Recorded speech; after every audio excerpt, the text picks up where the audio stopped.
Part 2 of our notes is all about writing ionic formulas. So we want to think here about how do we take those ions that we've talked about, take the formulas for them, and write them into one formula for the whole compound. So first of all, some ionic compounds are called binary ionic compounds because they are just two types of elements, not necessarily only two atoms, but just two types of elements in the compound.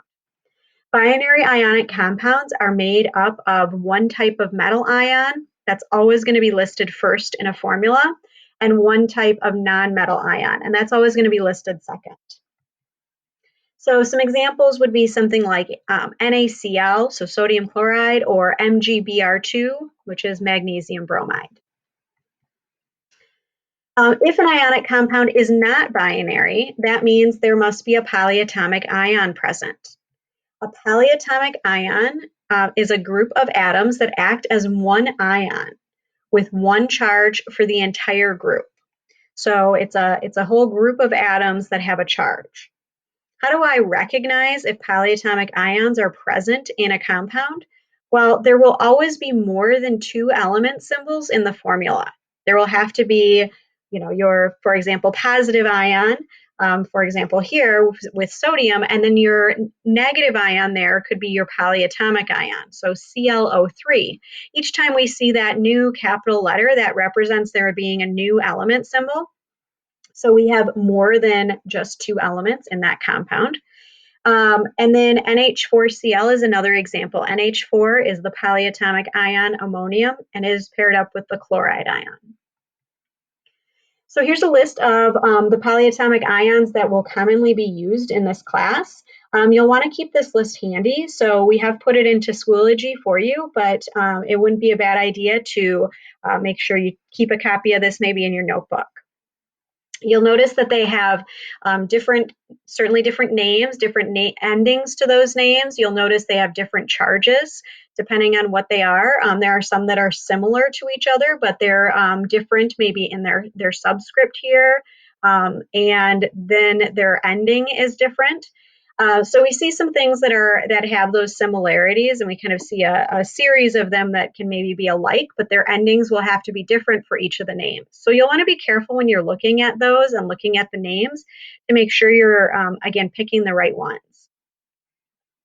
So let's just review quick what we learned about formulas before. So formulas, remember, describe what a compound is made of and the ratio of the atoms in the compound. So, we have our symbol for each element that's there. So symbol for hydrogen, symbol for oxygen, and then we have a subscript. So remember, a subscript is that number that's written to the lower right of the symbol, and it is the number of atoms in the molecule.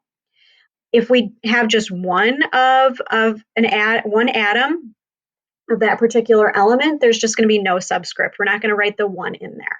Notice that there are no charges written here or anything like that. And so we're going to get rid of any of those charges when we write our final formulas. So how do we determine chemical formulas for ionic compounds? So if we were asking the question, what's the formula of the compound formed from lithium ions and oxide ions? We would have to kind of think about all of the parts that are going to go into that. And so we can break that down.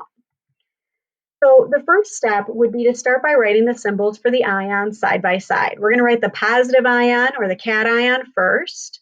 That's, again, cation is another name for positive ion. We're going to write that symbol first.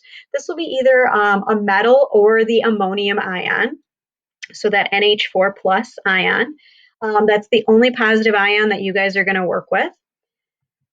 And so we are going to write each of those symbols down, and we're going to figure out the charge of those things from the periodic table. So again, because lithium is in group 1, it's going to be a +1 ion. Because oxygen is in group 16, it is going to be a -2 ion. So again, we want to keep track of those ion charges for individual elements from their position in the periodic table.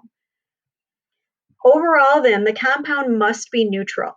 So we need to find how many of each ion is needed so that their charges overall will add up to 0. Right now, we have a +1 and a -2. Those don't add up to 0. So I'm going to have to think about how to get enough of each type to add up to 0. So to figure out the formula, I'm going to take each of those ions. And again, I'm going to think about how many do I need for of each to make them add up to 0. I'm going to have to repeat that lithium ion. So I'm actually going to need 2 lithium ions to balance out the charge of the oxygen. So when I add those up, I have a +2 and a -2 adding together to be equal to 0. And so what ends up becoming my formula is how many of each I have. Li and then subscript 2 to represent that I needed 2 lithium ions. O, and then again, remember, O is not going to have a subscript because we just needed one of those.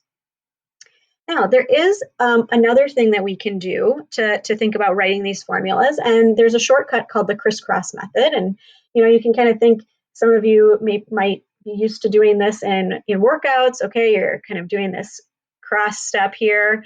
Okay, you're flipping back and forth. You might be thinking about jumping rope, and you can think about crisscrossing. Or if you're kind of old school like me and Miss Schneiberger, you might be thinking about crisscross the musical group. Well, okay, maybe not. But really what we're going to do is we're just going to crisscross those charges. And so you may have noticed that those subscripts really came from the charges. And so the subscript or the charge, I should say, of 1 is going to become the subscript for oxygen. The charge of 2 is going to become the subscript for lithium. Notice, however, we have no more positives and negatives written when we write the final formula. We're also not going to write the 1 in there. As long as I've written the symbol, it means that there's at least 1 there. Please note that just the numbers are going from the superscripts, kind of the charges, to the subscripts. The charges do not get to come along for the ride. So we, again, need to be careful that we get rid of any pluses or minuses when we write that final formula. If you do include the pluses and minuses, it will be considered incorrect. So let's look at another example. What if we were looking at writing the formula for calcium nitrate? So we would want to think about calcium. Okay, calcium is in group 2, so it's going to be a +2 ion. And then we're going to have to think about nitrate. Well, nitrate's one of our polyatomic ions. One of the ways that I can really tell that it's going to be a polyatomic ion, or kind of is a good giveaway, is that it has that ATE ending. So polyatomic ions, a lot of them have an ATE at the end, and that tells us they're polyatomic. I'm actually going to need 2 of those nitrate ions, so they're each a -1 ion, but I need 2 of them to balance out the charge on calcium. So again, my +2 from calcium, my total charge of -2 from nitrate adds up to a total of 0. But now I need to go ahead and write my formula. I need to tell someone else that I needed just 1 calcium, but I needed 2 nitrates. So in order to do that, I'm going to have to use some parentheses. So we're going to use parentheses if there's more than 1 polyatomic ion in the compound. Okay, there's usually not more than 1 type of polyatomic ion, although that is a possibility. But usually there oftentimes are more than 1 or repeated polyatomic ion units, I should say. So instead, I'm going to write my formula with parentheses in there. The parentheses will say then that I have 2 of that entire nitrate group. So that is a group that is repeated twice. Again, we can think about this with the crisscross method. We are going to cross our 2 from the calcium over to nitrate. Notice that it's not changing the subscript on the nitrate at all. That formula for that polyatomic ion stays just the way it is. We're just going to add that 2 outside of it with parentheses. You may be wondering if you always have to use parentheses with a polyatomic ion. You do not. You do not have to use parentheses always with polyatomic ions, only if there's more than 1 of the group. So you want to be careful with that. Don't do more writing than you really need to. So let's take a look at some practice. So you may want to pause the video at times and try out this practice on your own. And then we'll check. But if we start off here with magnesium and sulfide, we can again think about magnesium where it is on the periodic table. So it's in group 2, and so it's going to be a +2 ion. Sulfide is going to be a -2 ion because it's over in group 16. So if we think about crisscrossing here, or think about maybe just first of all that we have a +2 and a -2, do those add up to 0? Yeah. So if they add up to 0 just the way they are, I can write their formula showing that I have just one of each being needed. Some of you might have thought about the crisscross method there and wondered, okay, well, why isn't it Mg2s2? And so we're never going to have those two subscripts being the same, being that we cross being the same, because our ionic formulas, unlike covalent formulas, have to have subscripts that show the smallest ratio of the ions. So if you had come up with Mg2s2, you would have wanted to reduce those subscripts down. Okay, so that's something to be careful of. We're never going to change, again, the subscripts on polyatomic ions, so don't ever reduce the subscript for a polyatomic. If we think about the next one, aluminum oxide, pause for a second and try this one on your own, and then we'll check.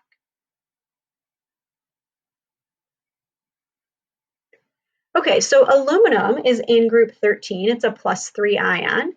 Oxygen is in group 16, just like sulfur, so it's a -2 ion.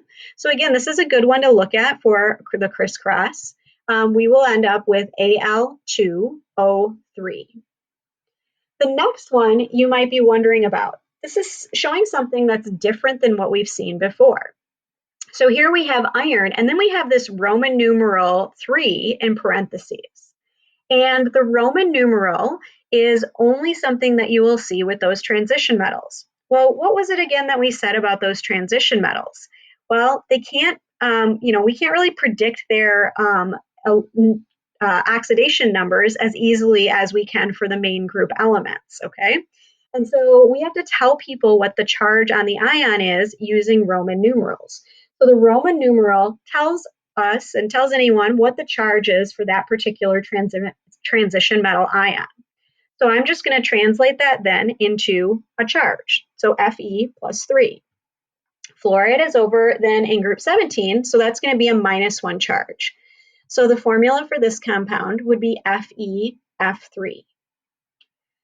The next one has gallium, which is in group 13. So it's going to be a +3 ion, and sulfate. Ooh, wait, that's that ATE ending.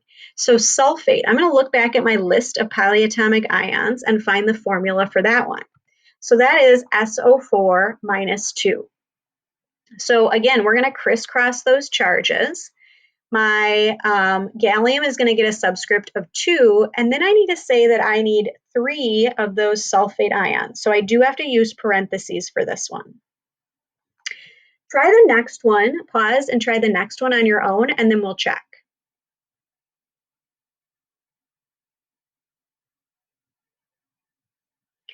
So beryllium is in group 2. It's going to be a +2 ion. Hydroxide, wait a second. That sounds kind of like hydrogen and kind of like oxygen. Doesn't sound like just one of them. It's actually not. It's both of them together. It's one of our polyatomic ions. So it is OH -1. Again, I'm going to go ahead and I'm going to crisscross my charges. So I have Be parentheses OH parentheses 2. Now, we want to be careful with this because a lot of times students will make mistakes where they leave out the parentheses in this case. But remember, I need to tell people that I have 2 of the whole group, not just the hydrogen. If I didn't include the parentheses here, that 2 would only be applying to the hydrogen. So I need to use parentheses around that whole group. Try the last one. That is 2 different polyatomic ions. So you're going to want to look at your polyatomic list and see if you can come up with the formula for that one, and then we'll check.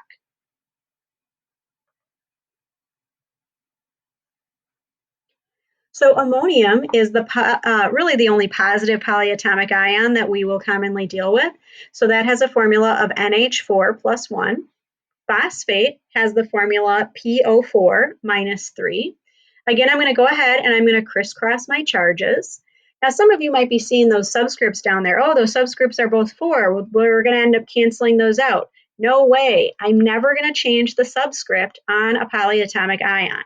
You don't want to touch that.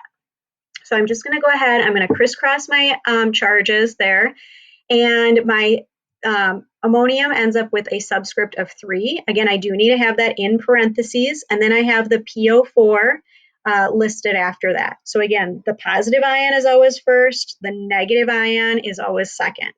So you want to be careful with that. You guys are going to try some practice on your own. Write this down in your notebook, and then we'll check when we see each other in class again next time.